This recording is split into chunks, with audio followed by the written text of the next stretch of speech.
Sir क्या सुनना पसंद करेंगे आप आज प्रधानमंत्री से? आज सब चर्चाएं इसी बात पर है। नहीं, प्रधानमंत्री जी से हमेशा 15 अगस्त पर हम सब जब सुनते हैं तो ये लगता है कि जो उपलब्धियां हैं उनके साथ साथ आगे का क्या विजन है, हाँ।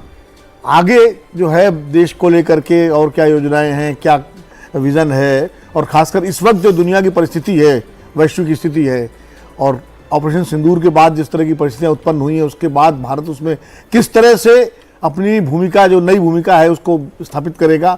एक तरफ अमेरिका का जो जिस तरह से रवैया है, दूसरी तरफ हम रूस चीन के साथ अपना संबंधों को फिर से बढ़ा रहे हैं, और जो ये दुनिया इस वक्त बाईपोलर न होकर के मल्टीपोलर हो गई है, उस मल्टीपोलर विश्व में भारत की जो अहम भूमिका है, उस भूमिका को और कितना सशक्त किया जाएगा, इसके बारे में प्रधानमंत्री जरूर कुछ कहेंगे।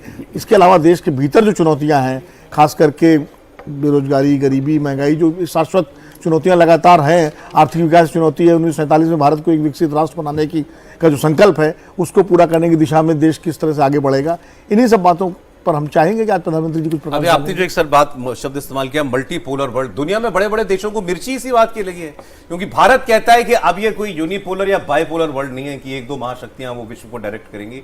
आज भारत भी उनमें से एक पोल है, भारत भी एक महाशक्ति है आज विश्व की। और बिल्कुल सौरभ, और इसमें आप देखें कि दुनिया की जितनी बड़ी क्राइसिस हाल के दिनों में हुई है उसमें भारत क्या कह रहा है ये हर जगह सुना गया, कोट किया गया, रिकोट किया गया, तो वो अपने आप में बताता है कि चाहे रूस यूक्रेन वार हो, इजराइल फिलिस्तीन हो, या कोई भी मसला हो, तो उसमें भारत की आवाज़ को आप अनदेखी नहीं कर सकते। और देश के तौर पे ये एक बड़ी ताकत है कि अंतर्राष्ट्रीय समस्याओं में अगर आपका इतना ज़्यादा से हो तो आपके अपने प्रॉब्लम्स के लिहाज से वो इम्पोर्टेंट हो ही जाता है। जैसे इस बार ही देखा आप ऑपरेशन सिंदूर में दुनिया के देशों में किसने ये कहा कि हाँ भारत ने ये गलत किया, 100 किलोमीटर दूसरे देश के अंदर आप जा रहे हैं, घोषित तौर पे जा रहे हैं, वो अपने आप में एक बड़ी उपलब्धि थी कि भाई आपने घोषित तौर पे बताया कि हमने दूसरे देश की सीमा का अतिक्रमण करके 100 किलोमीटर अंदर हमने हिट किया है, और तब भी कोई आपकी आलोचना नहीं कर रहा। एक तस्वीर बड़ी सुंदर आ गई है, ये लाल किले की तस्वीर है, तिरंगे के रंग में रंगा हुआ हमारा देश का ये लाल किला और लहराता हुआ हमारा ये ध्वज, और सामने ही जो इस वक्त दर्शक दीर्घा में आप यूं कह ले कि जो बच्चे भी मौजूद हैं, जो बड़े भी मौजूद हैं, उनकी कैप भी जो दिखाई दे रही है वो भी ट्राई कलर में दिखाई दे रही है। किसी भी देश के लिए उसकी इंटेग्रिटी वो सबसे ऊपर होती है। और जो बात अभी देवेंद्र आप कह रहे थे उसी बात को मैं थोड़ा और आगे बढ़ाती हूँ विनोद जी, की इंटेग्रिटी पर कोई सवाल नहीं है, ना इंटेग्रिटी पर कोई आंच आने देंगे। दुनिया का कोई भी मुल्क, चाहे वो इस दुनिया की पहली महाशक्ति हो या दूसरी महाशक्ति हो, वो भारत को ये नहीं बता सकता कि हमें हमारे बॉर्डर की सुरक्षा कैसे करनी है, हमें हमारी विदेश नीति को कैसे तय करना है, ये हम तय करेंगे, हम स्वतंत्र हैं। निश्चित रूप से भारत एक संप्रभु राष्ट्र है, और अब तो दुनिया में जिस तरह से भारत की भूमिका बढ़ी है लगातार, उसमें कोई कैसे डिक्टेट करेगा। वैसे तो कोई देश किसी को डिक्टेट नहीं कर सकता, लेकिन भारत तो ऐसे देशों में है कि ना वो डिक्टेशन लेता है ना डिक्टेशन देता है। तो हमारी स्वतंत्र हमेशा नीति रही है, हम ना आक्रांता देश है, ना हम किसी का आक्रमण बर्दाश्त करेंगे। इसीलिए राइट टू डिफेंस जो हमारा रक्षा का अधिकार है, उसके तहत ही ऑपरेशन सिंदूर हुआ, उसके तहत ही सर्जिकल स्ट्राइक हुई, एयर स्ट्राइक हुई, सारी स्ट्राइक्स हुई।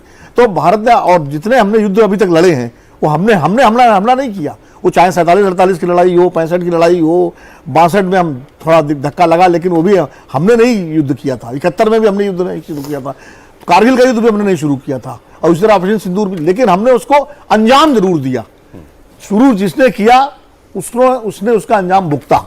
तो ये भारत की जो ताकत है ये हमेशा सतत बनी रहेगी, इसका पूरा भरोसा है। और आज के विश्व में देखिए, भारत ने हमेशा उन राष्ट्रों का प्रतिनिधित्व किया है जिनकी आवाज सुनी नहीं जाती थी, वो चाहे निर्गुट आंदोलन हो, चाहे सार्क के जरिए हो, या आज ब्रिक्स में हम हैं, हमारी एससीओ में भूमिका है, क्वाड में है, हर अंतर्राष्ट्रीय मंच पर भारत की जो भूमिका है। और इसीलिए भारत का ये दावा सबसे ज़्यादा मजबूत है कि उसको सुरक्षा परिषद की स्थायी सदस्यता मिलनी चाहिए। और आज जब हम आपको लाल किले की ये तस्वीर दिखा रहे हैं, ऑपरेशन सिंदूर साफ स्पष्ट बोल्ड लेटर्स में सामने आपने लिखा हुआ भी देखा, और एयर कमोडोर साहब यहाँ पर बैठे हुए हैं, बहल साहब, आज की कोऑर्डिनेटिंग सर्विस जो है वो एयरफोर्स है। बिल्कुल, और ये एक सम्मान दिया जा रहा है एयरफोर्स को, क्योंकि ये ज्यादातर जो लड़ाई थी हवाई की थी, और जो जनरल साहब ने बताया कि पहले 7 जो क्लोज टारगेट्स थे वो आर्मी ने लिए थे टेरर के, और बाकी 2 जो दूर के थे जैसे मुरीद के और भावलपुर है वो एयरफोर्स ने लिए, जिसमें अबाउट 100 आतंकी के करीब इन सारे टेरर इंफ्रास्ट्रक्चर में मारे गए थे। लेकिन बहुत इंपॉर्टेंट चीज है कि भारतीय वायुसेना ने एक वर्ल्ड रिकॉर्ड क्रिएट किया था। अच्छा, वो था 300 किलोमीटर पे हमने उनका लार्ज स्पैन एयरक्राफ्ट, जो कि airborne warning and control system है, जिसके ऊपर रेडार लगे होते हैं, दूर तक देख सकता है, वो था। और सर, प्रधानमंत्री नरेंद्र मोदी ने शुभकामनाएं दी हैं और उनका पोस्ट एक बार हम पढ़ देते हैं। स्वतंत्रता दिवस की शुभकामनाएं भारतवासियों को दी गई, देश में नया जोश और स्फूर्ति लेकर आए। ये स्वतंत्रता दिवस, प्रधानमंत्री नरेंद्र मोदी ने स्वतंत्रता दिवस की शुभकामनाएं देते हुए कहा कि ये स्वतंत्रता दिवस देश में नया जोश और नई स्फूर्ति लेकर आए, विकसित भारत निर्माण को नई गति मिले। वाकई में गति, जोश और स्फूर्ति के साथ यही भारत की पहचान है, क्योंकि हम विकसित राष्ट्र की तरफ लगातार अपने कदम अग्रसर करते जा रहे हैं। बहुत तेज गति से हम बढ़ रहे हैं और हो सकता है कि दुनिया के कुछ मुल्कों की आंखों की किरकिरी भी बन रहे हैं।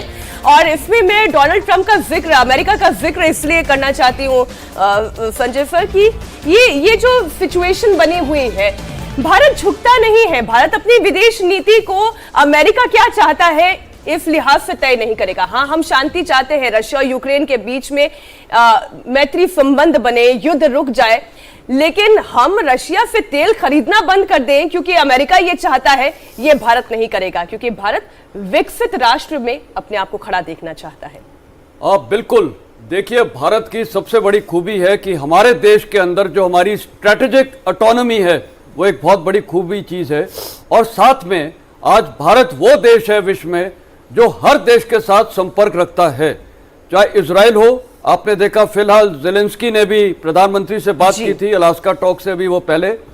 और G20 की जो हमने लीडरशिप की है, वो हमने अव्वल दर्जे की थी। और ये साफ जाहिर है कि पूरे ग्लोबल साउथ का कैपिटल या लीडर है भारत। आज भारत वो देश है, चीन के साथ भी बात कर सकता है। तो हमारी क्या है, जो स्ट्रेटेजिक ऑटोनॉमी है और डाइवर्जेंस, वो एक बहुत बड़ी है, एक खूबी है।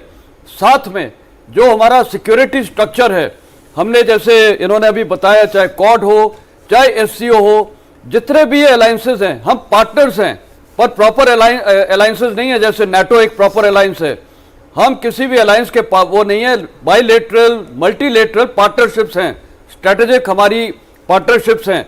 तो कहने का मतलब है, भारत की एक खूबी है कि विश्व में एक हमारी स्ट्रेटेजिक ऑटोनॉमी है और इसीलिए भारत किसी के सामने ना झुकेगा, ना, हमारी पॉलिसीज बहुत क्लियर हैं। चीन के साथ हमने इतनी दृढ़ता और फर्मनेस दिखाई है और आज वही चीन हमारे साथ वापस रिश्ते कायम करना चाहता है और ये भारत के हित में भी है। अगर चीन और हमारे रिश्ते कायम हो जाते हैं तो अच्छी बात है।